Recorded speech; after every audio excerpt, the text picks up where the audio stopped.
हम उस cross border firing में हमने पाकिस्तान की कई पोस्टों को भारी नुकसान पहुंचाया और हमारा खुद का कोई भी नुकसान नहीं हुआ। बहुत अच्छा जवानों ने जो है उनका मुकाबला किया। मॉर्टर डेट्स का जो फायर बहुत स्किलफुल और बहुत स्टीक फायर था, जिसके कारण वो पोस्टों से भागते भी दिखाई गए, जैसे आपने वीडियो में देखा है। पाकिस्तानी पोस्ट से हमारी पोस्टों के ऊपर फायर शुरू हुआ और उसकी तैयारी हमने पहले से कर रखी थी और उसी का ये फलस्वरूप रहा कि हम उस क्रॉस बॉर्डर फायरिंग में हमने पाकिस्तान की कई पोस्टों को भारी नुकसान पहुंचाया और हमारा खुद का कोई भी नुकसान नहीं हुआ। उस इलाके के जो सेक्टर कमांडर हैं श्री मंड, वो हमारे बीच में उपस्थित है। मैं अब उनसे अनुरोध करूंगा कि वो चंद शब्दों में आपको उस घटनाक्रम के बारे में अवगत कराएं। डीआईजी इंद्रेश्वर नगर। धन्यवाद श्रीमान। 8 तारीख की रात को जैसे आईजी साहब ने बताया, अभी काफ़ी इनपुट्स हमारे पास थे। अभी भारी जमावड़ा जो उग्रवादियों का सियालकोट एरिया में जो इनके लॉन्च पैड्स हैं वहाँ पे है, तो हमने 10 बजे के आसपास हमारा जो सर्वेलेंस डेट्स हैं उन्होंने इनका मूवमेंट को डिटेक्ट किया एडवांस में, और कोई 40-50 के आसपास का मूवमेंट ये था जो बॉर्डर की तरफ बढ़ रहा था। तो उस समय अंदेशा एप्रिसिएशन यही था भी, या तो ये इन्फिल्ट्रेशन करेंगे या हमारे फॉरवर्ड जो बंकर्स हैं उनका नुकसान पहुंचाने की ये कोशिश करेंगे। तो इस पर कॉल लिया गया, तो प्रीएम्प्टिव हमने उनको स्ट्राइक किया, जिससे भारी नुकसान उनको हुआ। उनका मूवमेंट जो है स्कटल हुआ उस एरिया में। एंड जैसे हमने पहले से एक्सपेक्ट किया था, तो उनके कुछ पोस्टों ने बीएसएफ की बीओपीज़ पर काफ़ी हैवी फायरिंग उन्होंने शुरू कर दिया, जिसका रिटेलिएशन माकूल तरीके से दिया गया। वो ऑलरेडी प्लान था कौन सी पोस्ट में किस वेपन से हमने उसको साइलेंट करना है। It was already planned. And बहुत अच्छा जवानों ने जो है उनका मुकाबला किया। मॉर्टर डेट्स का जो फायर बहुत स्किलफुल और बहुत स्टीक फायर था, जिसके कारण वो पोस्टों से भागते भी दिखाई गए, जैसे आपने वीडियो में देखा है।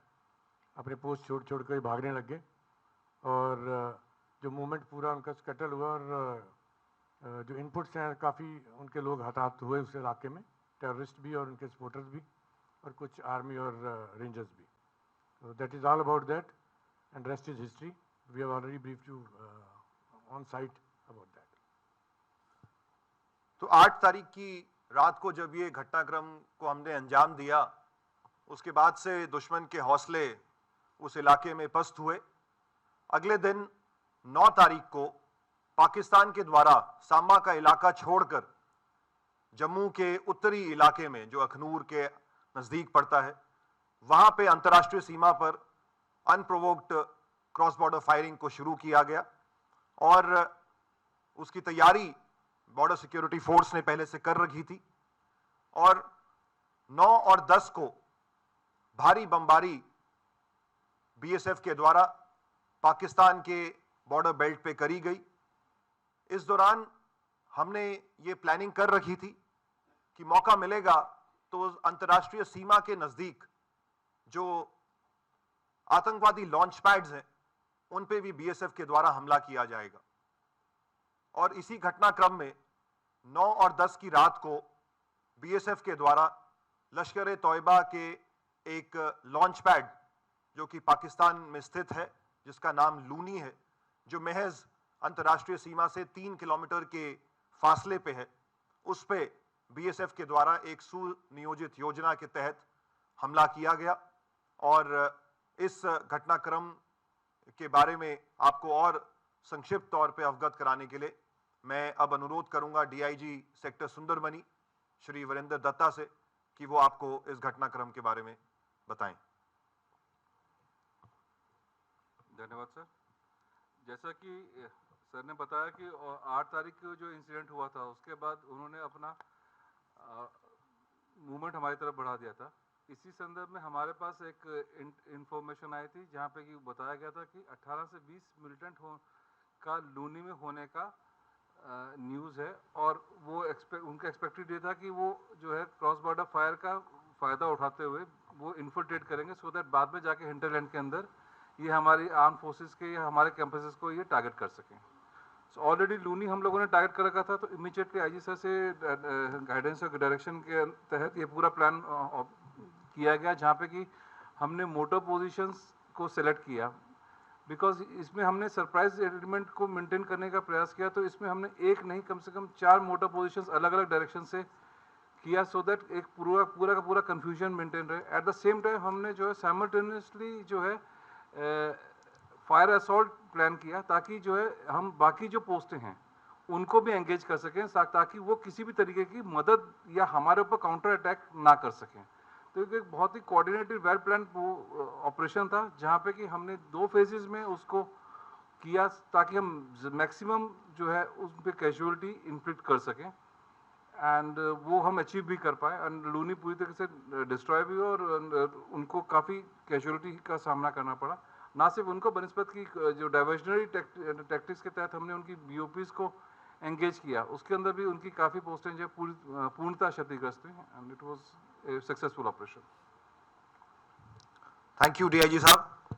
इसी के साथ साथ 9 और 10 की रात को जब आरसपुरा सेक्टर के इलाके में भी फायरिंग चल रही थी, जिसमें दोनों ही तरफ से पिच्ड बैटल्स लड़ी जा रही थी, तो बीएसएफ डटी रही, और उस इलाके में भी एक पाकिस्तानी लॉन्च पैड मस्तपुर के बारे में हमें 7 मई से पहले कुछ इनपुट्स आए थे।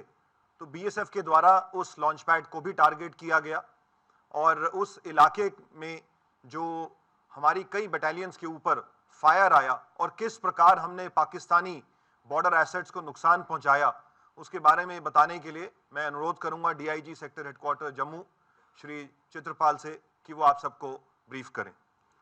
जैसा कि आईजी सर ने बताया है कि 9 तारीख की शाम को मेरे जो सेक्टर आरएसपुरा में काउंटर पार्ट की तरफ से बहुत ही मतलब टारगेट किया गया पोस्टों को।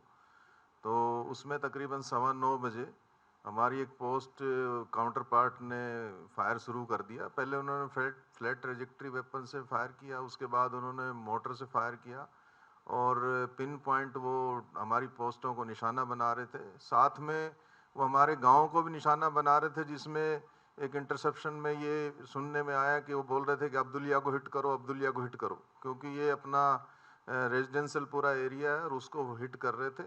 इसका हमारे जवानों ने बहुत ही मुस्तैदी से इसका जवाब दिया, फिटिंग उनको रिप्लाई दिया मोटर से और फ्लैट ट्रेजेक्ट्री वेपन से। सुबह 4:30 बजे करीब फायर थोड़ी सी उस समय कम हो गई थी, और उस समय ड्रोन की एक्टिविटी उन्होंने बढ़ा दी, और ड्रोन की जैसे एक्टिविटी बढ़ाई, फिर उन्होंने अकस्मात 5:15 बजे करीब दोबारा से उन्होंने सभी पोस्टों पे दोबारा फायर किया, और हमारी एक बीओपी ने जो पोस्ट से थी हमारी मोटर पोजीशन, उन्होंने मस्तपुर जो काउंटर पार्ट के एरिया में एक लॉन्च पैड था उसको पूरी तरीके से उसको तबाह किया। और बार बार ये उसकी खबरें आ रही थी कि ये लॉन्च पैड है, इससे वो अपने मिलिटेंटों को हमारे एरिया में भेजने की उससे कोशिश करता है। तो उसको हमने बिल्कुल तबाह किया, और उनकी पोस्टों को हमने टारगेट किया, और उसमें उनकी पोस्टों के बंकर्स थे, उसके कम्युनिकेशन टावर्स, जिससे वो हमारे ऊपर निगरानी रख के और पिन पॉइंट फायर गिरा रहे थे, उनको हमने तबाह किया। और फायरिंग के दौरान देखा गया कि उनके जवान जो है पोस्टों से पीछे जा रहे थे दौड़ के, और इंटरसेप्शन से लग रहा था कि उनको भारी इसमें फायरिंग में नुकसान हो रहा है।